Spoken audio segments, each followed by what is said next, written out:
بسم اللہ الرحمن الرحیم. کہاں تک پہنچے؟ را کے قاعدے ہو گئے تھے. را کے قاعدے الحمدللہ ہو گئے. اب ہم جائیں گے کہاں؟ سکتہ. کیا لفظ ہے؟ سکتہ. سکتہ کہتے ہیں پڑھتے وقت آواز رک جائے مگر سانس نہ ٹوٹے. تلاوت کر رہے ہیں پورے قرآن کریم میں 4 مقامات ہیں. ویسے لکھ کے تو شاید کچھ اور بھی ہے لیکن اصل مین کتنے جمہور کے نزدیک 4 مقامات ہے. وہاں سکتہ لکھا ہوتا ہے، سکتہ کا لفظ لکھا ہوتا ہے. تو یہ سکتہ کا کیا مطلب ہے؟ سکتہ کا مطلب یہ ہے کہ جب آپ تلاوت کر رہے ہو تو آپ کی آواز رک جائے. آواز روک دو تھوڑی دیر کے لیے، معمولی سے وقت کے لیے آواز روک دو، سانس جاری رکھو، سانس مت توڑو. آواز رک جائے، سانس نہ ٹوٹے، سانس جاری رہے مگر سانس نہ ٹوٹے. قرآن کریم میں کل 4 سکتے ہیں. کتنے؟ نمبر 1 سورۃ الکہف آیت نمبر 1 پارہ 15. الحمد للہ الذی انزل علی عبده الکتاب ولم یجعل له عوجا قیما لینذر. عوجا پہلی آیت مکمل ہو گئی، سکتہ ہے. اور اس کو پڑھتے وقت شکل وقف کی ظاہر کریں گے. عوجا نے الحمد للہ الذی انزل علی عبده الکتاب ولم یجعل له عوجا قیما. عوجا نہیں پڑھیں گے، عوجا قیما لینذر. آواز کو روک لیں گے، سانس نہیں توڑیں گے، آواز رک جائے گی.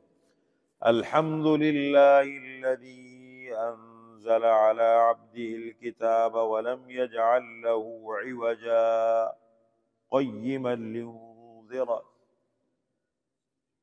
عوجا قیم. اب عوجا پہ میں نے آواز روک لی. عوجا سانس ابھی وہی ہے. قیما لینذر. سورہ کہف آیت نمبر 1 پارہ 15. نمبر 2 سورۃ یاسین. قالوا یا ویلنا من بعثنا من مرقدنا هذا یا ویلنا من بعثنا من مرقدنا هذا ما وعد الرحمن. من مرقدنا کے اوپر کیا کریں گے؟ آواز روک دیں گے، سانس کو پکڑ لیں گے، توڑیں گے نہیں سانس کو. نمبر 3 سورۃ القیامہ. حتی اذا بلغت التراقی وقیل من راق وقیل من راق. من راق، من پہ آواز روک دیں گے، سانس نہیں توڑیں گے. من راق. چوتھی مثال اس کی ہے سورۃ المطففین آیت نمبر 14 پارہ نمبر 30. کلا بل ران علی قلوبہم ما كانوا یکسبون. کلا بل ران بل ران علی قلوبہم ما كانوا یکسبون. تو قرآن کریم میں کل کتنے سکتے ہیں بھائی؟ 4 سکتے ہیں. سکتہ کس کو کہتے ہیں؟ آواز رک جائے، سانس نہ ٹوٹے. امالہ کا بیان. کس کا بیان؟ امالہ. امالہ، امالہ کے معنی مائل کرنا. کھڑی حرکات کو مجہول پڑھنا منع ہے.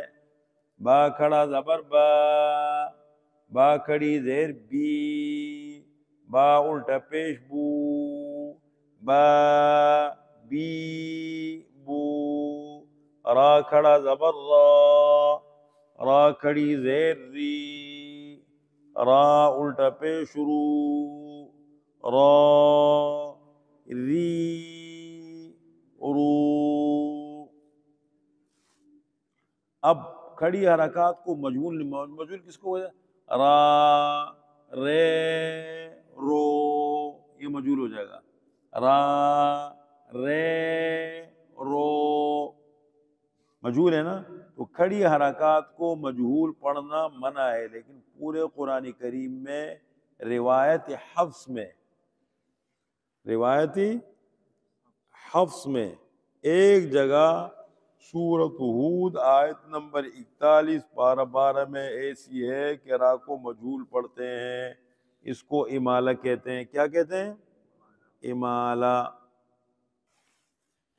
امالہ ایک جگہ ہے. را کو می مجریہا، بسم اللہ مجریہا ومرساہا ان ربی لغفور الرحیم. مجریہا اس کی ہجہ اس طرح کریں گے. میم دیکھیں، می اوپر لفظ کو دیکھیں، نیچے مت دیکھیں میں نے کیا لکھا ہے. میم جیم زبر مج، میم جیم زبر مج، را امالہ والی رے. ہجہ کیسے کریں گے؟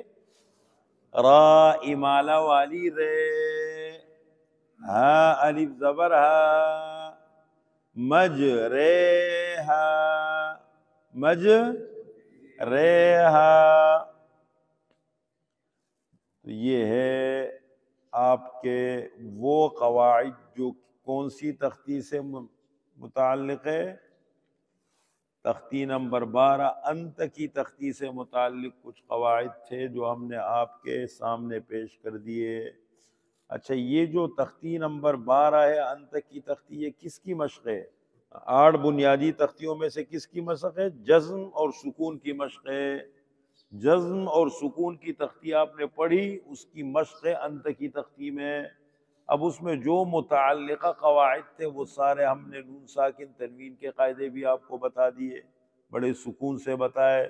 میم ساکن کے تینوں قاعدے آپ کے سامنے ذکر ہو گئے، را کے قاعدے ذکر ہو گئے، مد کی قسمیں ذکر نہیں ہوئی.